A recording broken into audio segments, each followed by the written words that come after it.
Hi, so if you have a new background, then I want to see it.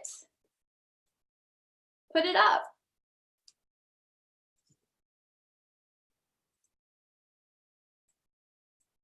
And Matthew, I'm spotlighting your camera so everyone can see you as well.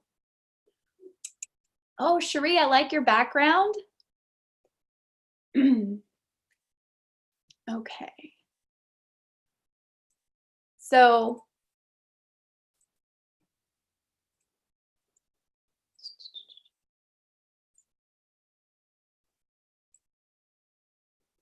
oh, I see.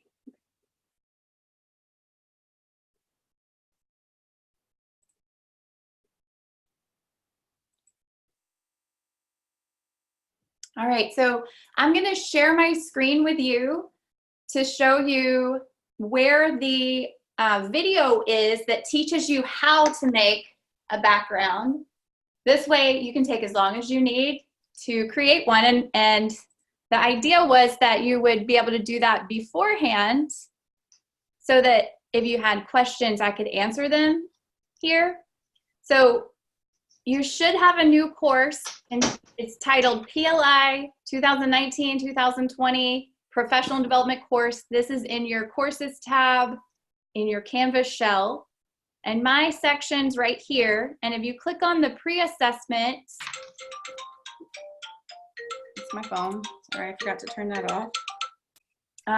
Then there is a video that you can watch, and it has the tutorial for how to make a free background. And then it has a few questions for you to answer as well. So this video, I'm gonna let you watch it on your own time, but it will help you with how to make a background, okay? If you've already made one, I would love to see it today in class, so go ahead and put it up behind you if you've already made one. And if not, we're gonna talk about what can you do with them? How are they handy? What do we use them for? So I'm gonna share my PowerPoint with you next.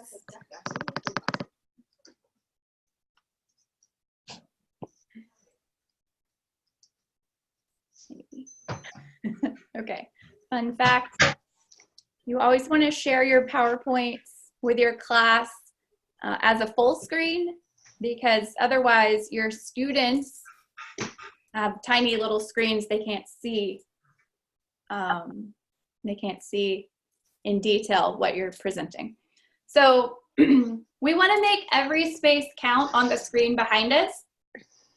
One thing you'll notice as I'm talking is that I'm using the old logo in my PowerPoint, but the video shows you how to put the new logo on your slide. So when we, when you create yours, one of the things that we look for when we do observations is that new logo on your slide. So we like to see that there. That's a good thing. So don't follow my example of using the old logo. All right, so what can we do with them? Here are 5 ways you could use a virtual background in your classroom, and then I'm going to show you examples of each one. So first, you could use it for directions, telling students what to do. Go take a quiz, or show me how to sign rain, or how do you finger spell your name, something like that. You could give them directions on the board behind you, and then it gives you a second way to engage with students.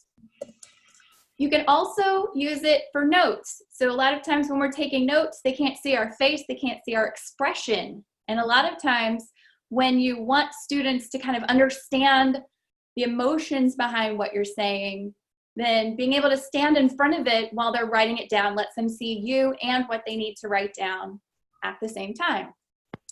A third way to use a virtual background well is for a rubric. So as you're explaining a project, or as you're explaining how a presentation will be graded, if you have the rubric behind you while students are presenting, then they can see it while they're presenting, and it helps them remember to make sure they get all of their boxes checked. A fourth way to use a virtual background is in math. When you're working out a problem, being able to put a word problem up on the board behind you helps as they're watching you work it out on the whiteboard or on your screen.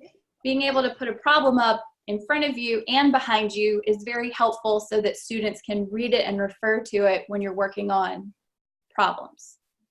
And then the fifth thing is when you have a big idea to share. So like maybe you have something that you wanted to share on your, on your shared screen like I am now. And so you could use a background behind you like mine that says, please see shared screen. That way, if an administrator comes in the room and all they see is your face, then they know that they're not seeing the full picture, that there's more, that there's a shared screen that they should be looking for. Does that make sense? Mm-hmm. In the chat, I want you to tell me which of these 5 do you think you'll use the most often? Which numbers? 1, 2, 3, or 4, or 5?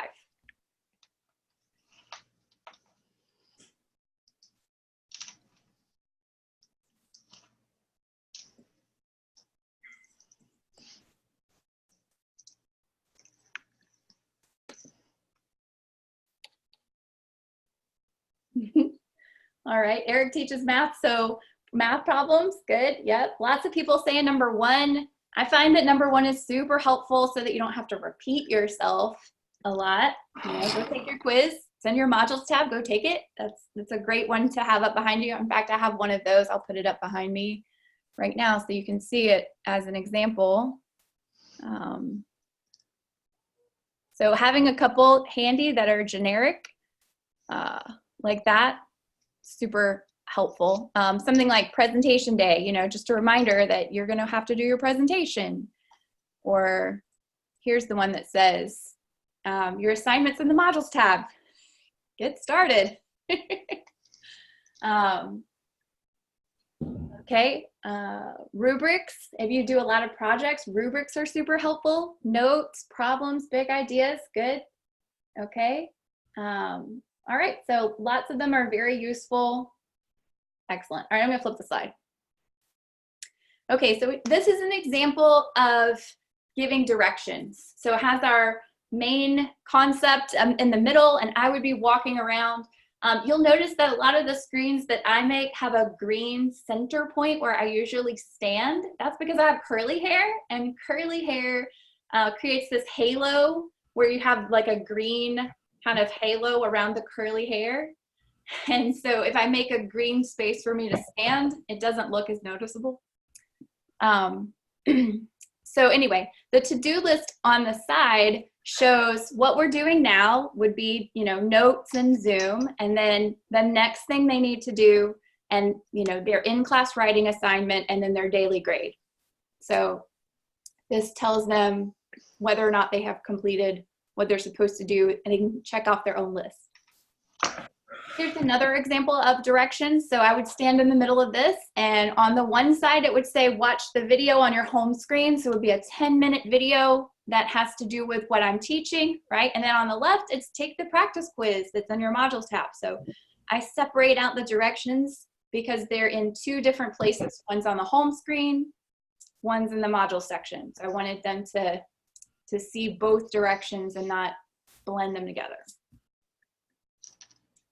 Here's a great one, quiz today. You can put this up behind you, and then if you need to walk off screen to go to the bathroom or something, an administrator that comes in will still know what your students are doing today, and they won't wonder why it's so quiet in your classroom.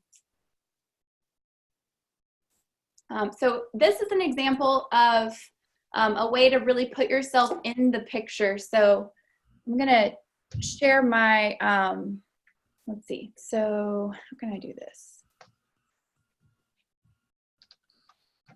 If you look at the gallery view, then you'll be able to see me and Matthew both. And I'm gonna ask everybody to turn off their cameras except for me and Matthew, so it'll be big enough where everyone can see. So if you could turn off your camera, unless you're Matthew.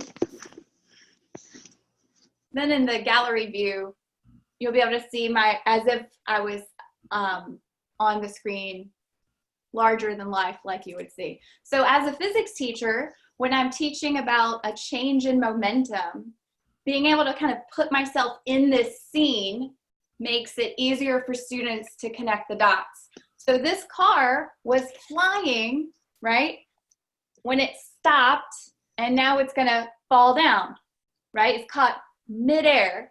And that change in momentum is what we're talking about when we talk about this formula, which I want my students to write in the notes. Does that make sense?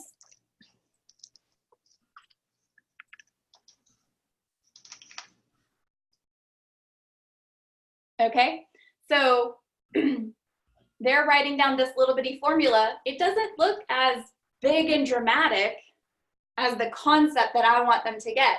So being able to put myself in the middle of it really brings it alive, right? Impulse is the change in momentum. Here's the formula for impulse.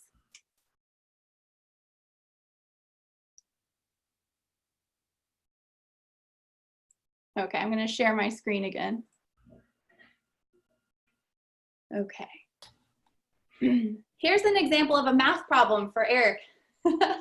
So I would have the students calculate the momentum of each of these objects, and then in the chat, I would ask them to rank the pictured items. So they would just put in, you know, the letter that matches to the picture of what they think would have the least momentum first, least, then next, then next, then most momentum. Go ahead and tell me in the chat, just based on your, you know, looking at this, what you know of momentum, how would you rank these? Which one do you think is going to be least in terms of momentum? Which one do you think is going to be greatest? Put them in order.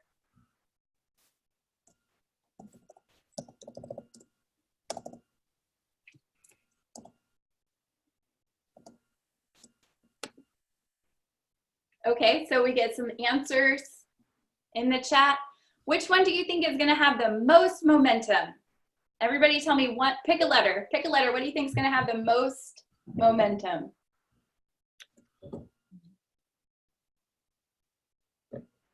So you can see how you can interact with students, and then you can kind of get out of the way and let them see this, right? Having it up behind you.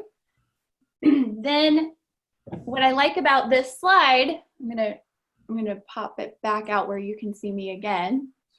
What I like about this slide is that you can then ask students to, you know, you can kind of point at it, sort of like a map. Here's a similar example. So how could these students be injured in the lab? So you can kind of get out of the way and let them see it.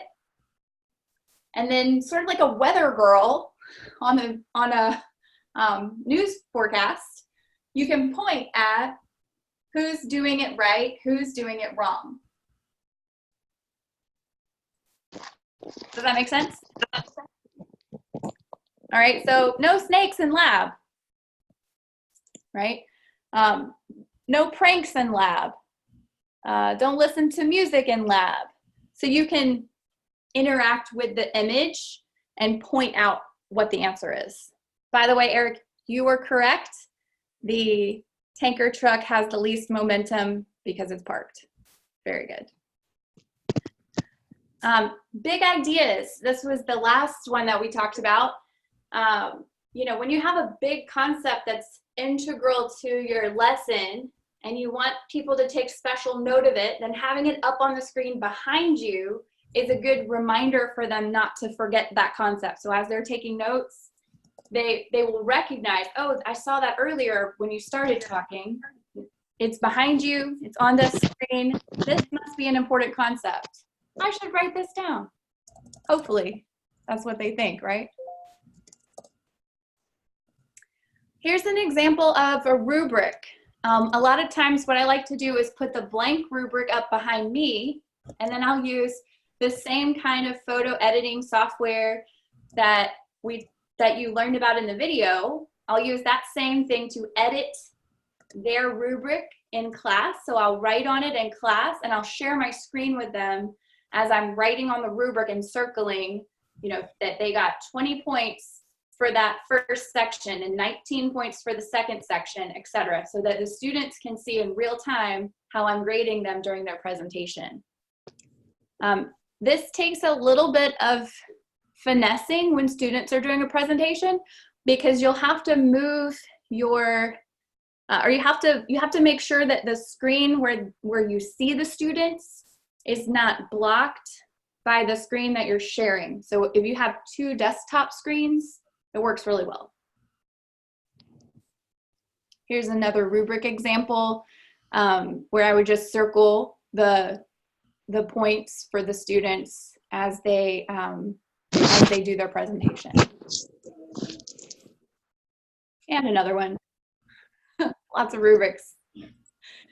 Okay, here's an example of a math problem. So you could put this up behind you and you could walk and point at it, pointing at, you know, you're pointing at nothing on your side, but they see you pointing at the problem, right? And then you could share the same image and annotate on it. Does everybody know how to do that? I'm going to show you what that looks like by showing you my desktop screen. Okay, so what that looks like is you click on the annotate button, and then you could either write your answer if you have neat handwriting. So, you know, you could calculate out the formula to see if your roller coaster is going to support the marble slope or will it stop. So, you know, so if the formula is MGH, and then you know the mass of your marble, etc., you know, is 1.2 grams. You could write it out here. You could also just type it if your handwriting is messy like mine. You can change the font size. So, you know, so you could do your MGH there, your M equals 1.2 grams, your G equals negative 9.8 meters per second squared. Like that, right? Anyway, I'm gonna go back to sharing PowerPoint with you. Here's one you could stand in front of and ask this or that, right? So in this example, we were talking about entropy. I'm a science teacher, in case you can't tell. We were talking about entropy, and so I would ask the students, you know, which one is organized, which one is random. Entropy is random. Which one has entropy in it? And then I'd let the students tell me. So you could label them, you know, left or right or A or B, 1 or 2, and use your hands to point at the different sides of your screen to ask them this or that questions. Here's a math problem. And so, you know, when it gets wordy, then being able to stand in front of it and point out the various parts really helps students to kind of understand where you're getting things from. It helps them to feel like you're in the middle of what you're presenting and not just a talking head on the screen. As a chemistry teacher, then, you know, being able to point at the periodic table, same kind of concept. When you have, let me put one up behind me. We talk about a lot of different blocks in the periodic table, you know, so you can refer to them just the same way you would point to a periodic table in your classroom. So you can, you know, say all the purple right here in this block would be in, you know, which orbital, and let them tell you in the chat.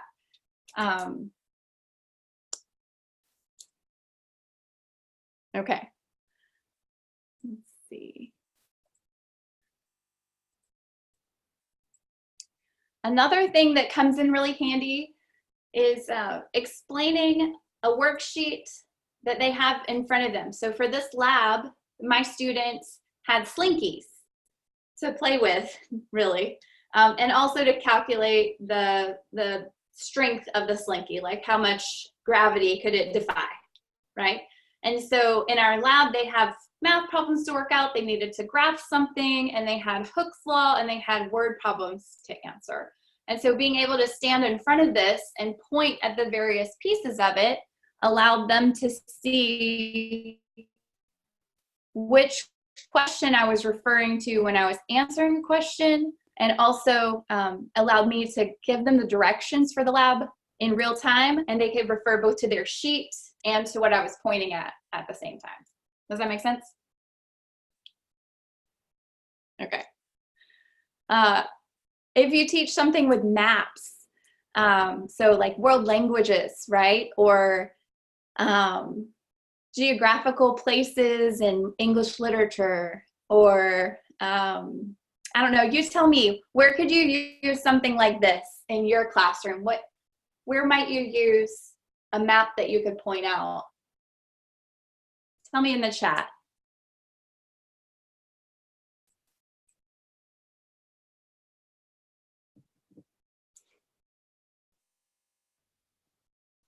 Oh, parts of a sentence. That's a great idea. Okay, layers of the earth, earth science, excellent. What else? Right? Oh, that's a great idea. Pathways like migrations, trails, excellent. Very good. Any other examples? Diagram of motion, yes. Continents dividing, yes. I know a lot of ASL teachers like to use hand signal backgrounds, like the hand shapes. Let me see, I think I might have one, maybe. Let me see if I can pull it up. Here's a fun one. I don't have any of those hand. I think I deleted them, sorry. But this one is fun. How many donuts? This is the sign for donuts in our region.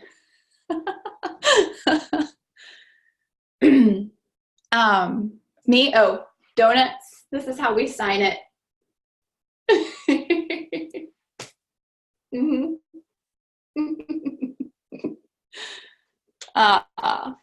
My husband is a police officer, and one of my best cop wife friends is deaf, and so she teaches me regional signs, and donut is one that our cop husbands really like.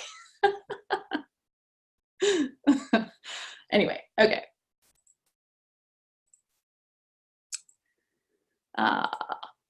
What questions do you have? What can I explain for you?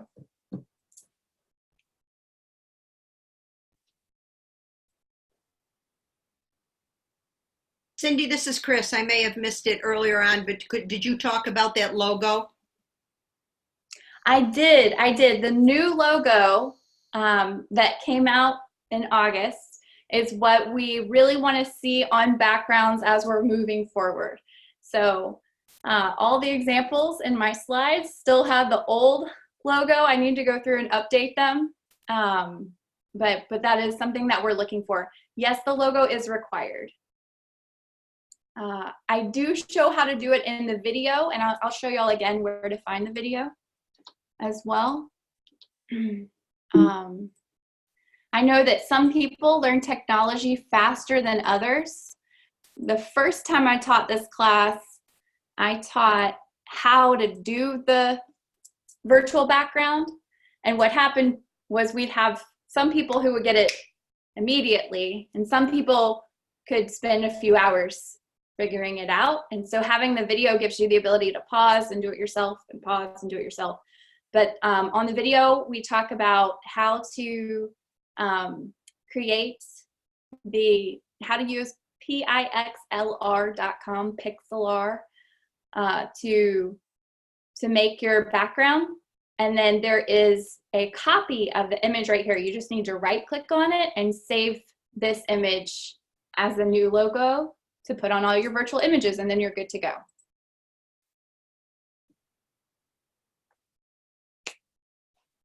Right, yes, we need to re-logo all of the old ones. And it's not a super huge deal, it's just something to be mindful of as we're moving forward.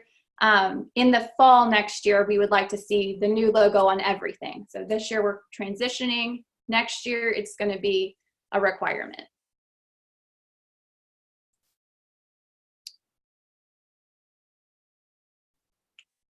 What other questions can I answer?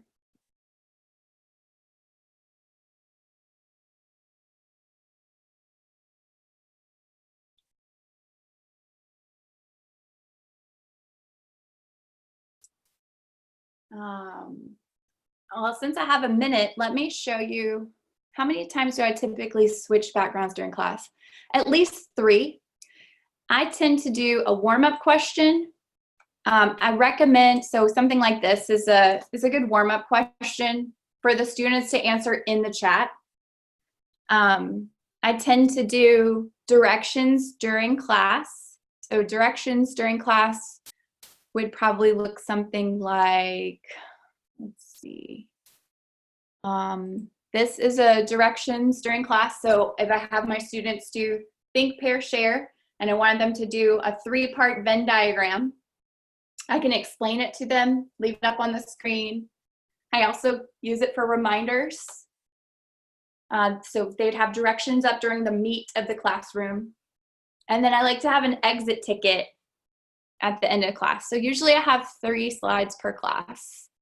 But, you know, on a presentation day, I might only have 1 because we're going to do presentations all day. So it varies. And then if you're giving notes, then you might have more slides because, you know, you might want to incorporate those concepts into your notes. So you can have at least 300, right, Chris? We've both had at least 300 at a time before.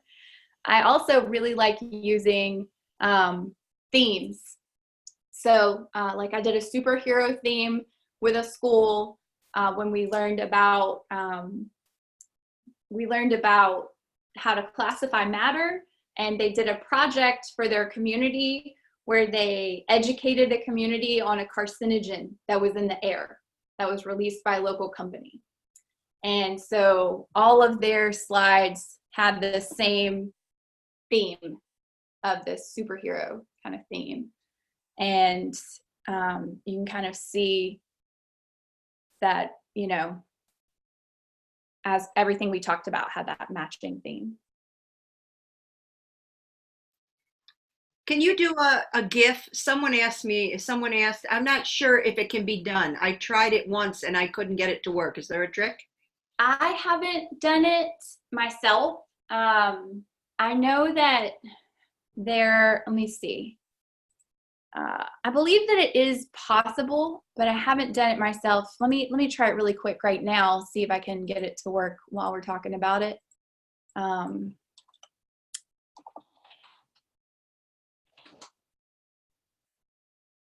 Let's see.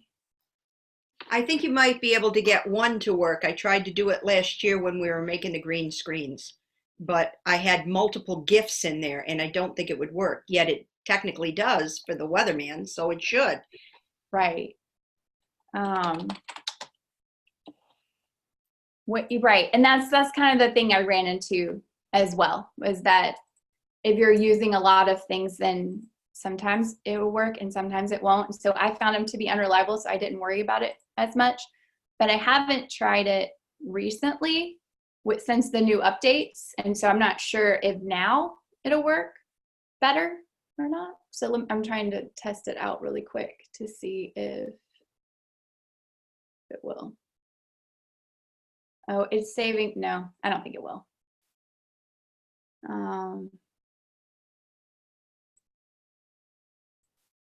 You can play around with it in your classroom. But I haven't had a lot of success with moving parts behind me.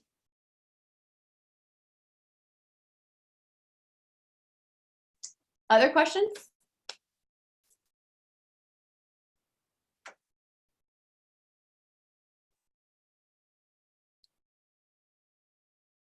Okay, so I have a question for you then.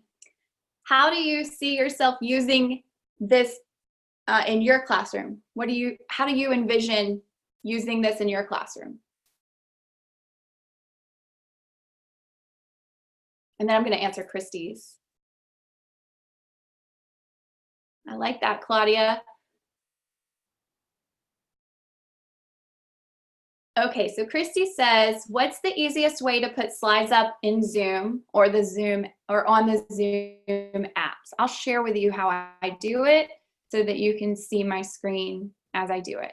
So if you click this little arrow next to stop video, click choose a virtual background, and then click add right here. Then you can add whatever you've created. So, so these are backgrounds that I made recently for our teacher meeting, for our department meeting. And so that's how I add them. Now, as you can see from what I've previously added, they stay. And so you don't have to add them fresh each time you have a class. You can add them one time and they will be there indefinitely. So then if you teach the same class 8 times over 2 days, you still have those slides to go back to and you just click through what you need. I find that leaving this up in class while I'm teaching helps so that I can seg from, you know, this slide and then to the next slide that I need and not have to look them up. Victoria says, I love the idea of posting instructions because my kids ask 1,000 times what they should be doing. And it would be great to be able to say, on the screen. Yes. It's great too. It's great for the kids who aren't paying attention. Also great for the kid who was in the bathroom. It's great for the administrator who walks in the room and wants to know what you're doing but doesn't want to interrupt. So I definitely agree that it's super helpful to be able to refer to it. Charts, literature, reading questions, agenda, big ideas. These are great things to use it for. An exit ticket screen. And I'll tell you, since I've been doing this for a while, one of my favorite green screens that I've made is just really simple. And it says, see my shared screen. So being able to point people to my shared screen is very helpful. A lot of times when somebody tunes in late to class, they have no idea that there's a warm-up slide somewhere else. Or, you know, they just haven't seen the shared screen. So then they know to go look for it. It might be behind a window browser that they have open to YouTube or something else.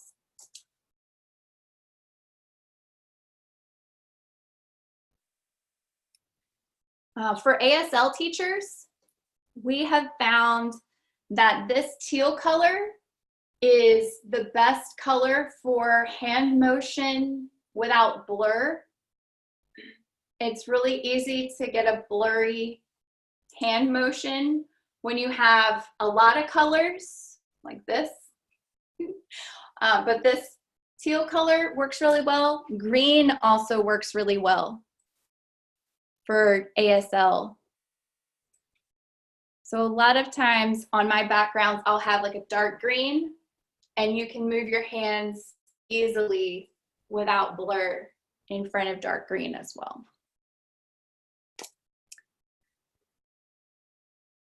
So Marcia says, I have a rowdy class and it would be helpful to have the class plan for the day with the amount allotted for each activity so they can stick to the schedule. Yes.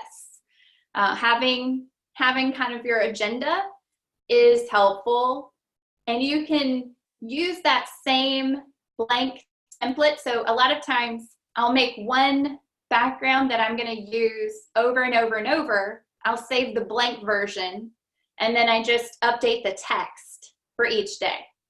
So it's real quick and easy to update. It takes 5 minutes and helps the kids stay on pace. I'll tell you too that having a timer is a great idea. So you can see on my shared screen here how I have this little clock. And if you click on it, this is a Chrome application that was added. If you click on it, you can set a timer for 5 or 10 or 30 minutes, you know, depending on what you're going to have them do. And then it creates a bar alongside whatever you're wanting them to look at. So, you know, in this case, having them look at what they're supposed to do, then you can also have the timer. So you can give them 10 minutes to go watch the video and have the timer count down so they can see how much time they have left.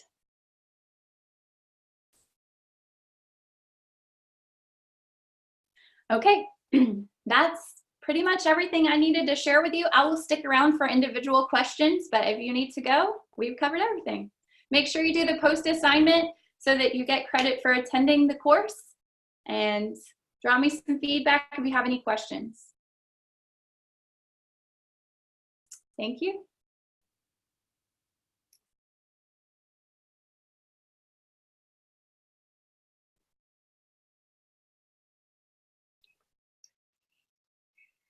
For those of you that are interested in the pacing, it'll be starting in about 25 minutes.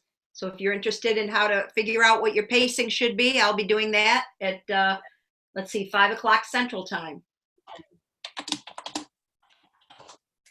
Victoria, I put the link in the chat to pixlr.com, pixlr.com. No problem. It's free and has really cute graphics.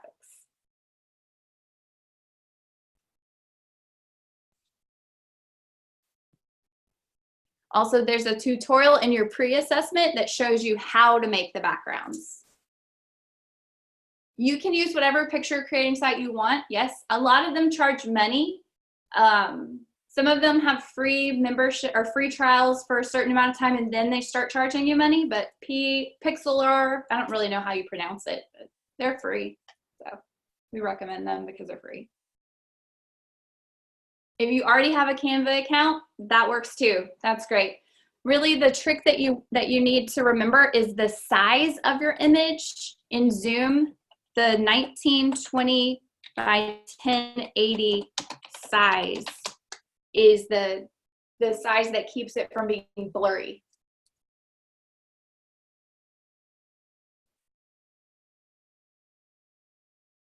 That's right.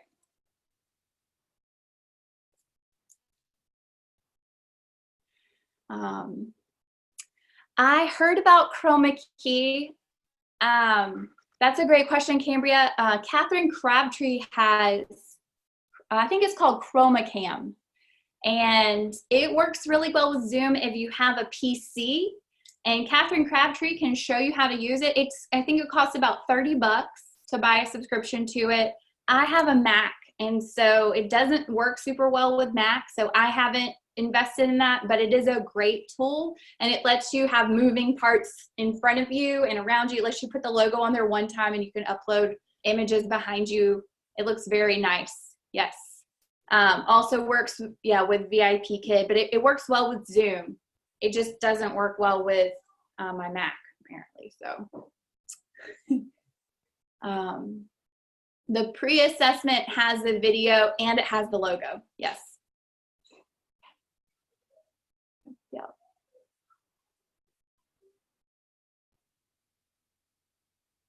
All right.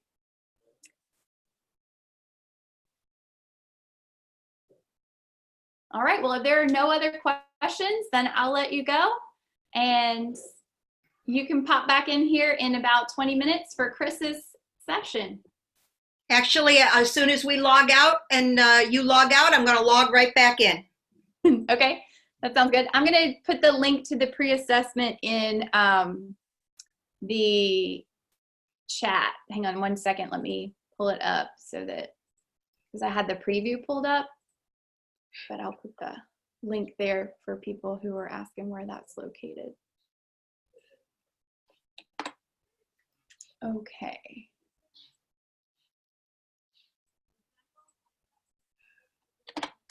There's the link to the pre-assessment. It's also in your PLI professional development course in Canvas.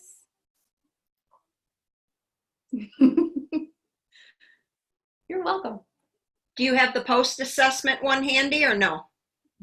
Yeah, sure. I can do that one. post-assessment is this link. And for your post-assessment, you need to show me a copy of one that you made. So pre-assessments, how to, post-assessment, show me yours.